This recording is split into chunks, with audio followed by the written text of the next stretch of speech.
What's up mga ka-Money Magnet? Naririto naman tayo para sa 18 malas sa bahay mo. Ang mga malas sa tahanan ay iwasan natin para hindi ito makapagpasok ng malaking problema sa tahanan. Ang una sa listahan ay ang hagdanan na direktang nakatapat sa salamin. Kapag ang iyong hagdanan ay direktang nakatapat sa salamin, ito ay magkukos ng pagkakasakit ng sinumang taong nakatira sa tahanan mo, na kahit anong ipon ang gawin at pagsusumikap ay nauubos din sa pagpapagamot ng membro ng pamilya na madalas magkasakit dahil ang hagdanan ay nakatapat sa salamin. Iwasan mo rin ang paglalagay ng display ng mountain sapagkat ito ay nag-a-attract ng negatibong enerhiya, at kapag palaging nakadisplay yan sa sala mo, mas maraming negatibong enerhiya ang maa-attract nito. At ang mga negatibong enerhiya na yan, kapag naipon sa tahanan mo, ay magkakos ng samot-saring problema, pagkakasakit, problema sa pananalapi, at pati na rin problema sa pamilya. Kaya't mas mainam na alisin at iwasan na. Iwasan mo rin ang pagtulog kung saan ang kama mo, ang likuran nito ay may roong bintana. Ang enerhiya kasi ng chi ay lamas-masok sa bintana na yan. At habang ikaw ay natutulog, hindi mo alam kung negatibo o positibo ba ang maaaring pumasok sa bintana na yan. Paano nalaman kung negatibo ang enerhiyang pumasok sa tahanan na yan? Negatibo rin ang may bibigay nito sa iyong buhay. Kaya iwasan mo ang ganong setup ng kama para maiwasan ang kamalasan. Pagdating naman sa ilalim ng hagdanan, wag kang magpupwesto ng CR. Ang pagpupwesto ng CR sa ilalim ng hagdanan ay hindi maganda dahil may elemento ng tubig o water element dito. Kapag kasi ang water element ay nasa ilalim ng hagdanan, magkukos ng pagkukulang at kawalan ng pera. Pagdating naman sa harapan ng iyong pintuan, wag kang magtatapat ng naglalakihang puno sapagkat kapag malalaking puno ay nagbablock ng swerte papasok sa tahanan. Maaari nitong harangan ang mga opportunity na darating sa iyong buhay. Imbis na promotion ka, ikaw ay magiging stagnant ang karir. Kaya huwag mong hayaang may malaking puno sa harapan ng pintuan mo. Huwag mo ring hahayaan na ang harapan ng pintuan mo ay mga naglalakihang poste.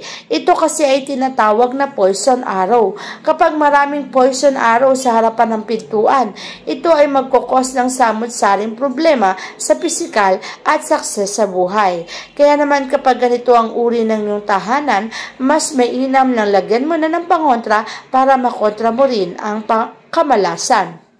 Bukod sa mga poison arrow na yan, isa ring tinatawag na poison arrow ay ang mga kanal. Kapag ang kanal ay direktang nakatapat sa pintuan, lalo pa nga't kung ang kanal na yan ay madumi, ito'y magbibigay na stagnant na karir sa buhay. Stagnant as in hindi ka asenso o hindi ka uunlad sa anumang papasukin mong karera sa buhay. Pagdating naman sa loob ng tahanan, iwasan mo ang pag-aalaga ng mga pagong kung saan ito ay madalas mong mabubungaran at makikita sa araw-araw. Ang pagong kasi ay kumikilos ng mabagal. Ito ay maaaring mamanifest mo kung saan ikaw ay babagal din sa pag-usad sa pag-asenso at pati na rin sa pagtatrabaho. Kaya hindi maganda na araw-araw ay nakikita mo ito. Pagdating sa tahanan o maging sa pintuan, hindi rin maganda na ang pintuan ay direktang nakatapat sa iyong kalsada. Ikaw ay pagchichismisan ng iyong mga kapitbahay.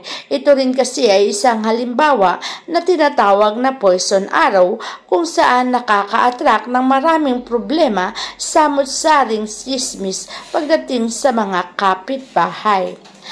Iwasan mo rin naman ang paglalagay ng salamin direktang nakatapat sa hagdanan na pagbaba mo pa lang ay may salamin na. Kapag ganito kasi ang setup ng bahay, mas madalas kang magkakaproblema sa miyembro ng pamilya. Isa o dalawa sa miyembro ng pamilya ay madalas na magkakasakit, kaya iwasan.